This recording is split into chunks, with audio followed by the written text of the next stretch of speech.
दुनिया के वो 5 ममालिक जिनकी करेंसी सबसे ज्यादा कमजोर है। उनकी कहानी सिर्फ कमजोर मईशत नहीं, बल्कि बरसों के सियासी अदम इस्तेहकाम, जंगों और पाबंदियों का नतीजा है। आइए देखते हैं कि आज किन ममालिक की करेंसी दुनिया में सबसे कमजोर मानी जाती है। 5वें नंबर पर है लाओस। जनूब मशरिकी एशिया का ये छोटा मुल्क कई बरसों से महंगाई और कर्जों के बोझ तले दबा हुआ है। एक अमरीकी डॉलर के बदले तकरीबन 21,000 किप मिलते हैं। चौथे नंबर पर है सिएरा लियोन। मगरबी अफ्रीका का ये मुल्क कुदरती वसाइल से मालामाल है, मगर खाना जंगी और बदनुमानी ने इसकी मईशत को बर्बाद कर दिया। $1 के बदले 22,000 लियोन। तीसरे नंबर पर आता है गिनी।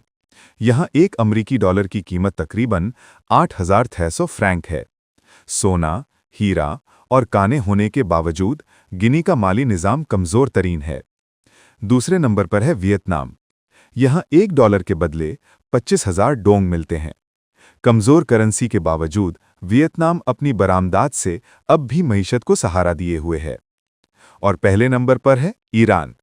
आलमी पाबंदियों और सियासी दबाव ने इस मुल्क की करेंसी को ज़मीन बोझ कर दिया। एक अमरीकी डॉलर की कीमत 5,80,000 रियाल तक जा पहुंची है। महंगाई, करप्शन और सियासी बहरान किसी भी मुल्क की करेंसी को कमज़ोर कर देते हैं, मगर इन ममालिक में ये तमाम अवामिल इकट्ठे हुए और नतीजा पूरी दुनिया के सामने है। अगर वीडियो पसंद आई हो तो चैनल जियो विजन जोन को सब्सक्राइब करें और कमेंट में बताएं कि अगली वीडियो किस मौजू पर हो।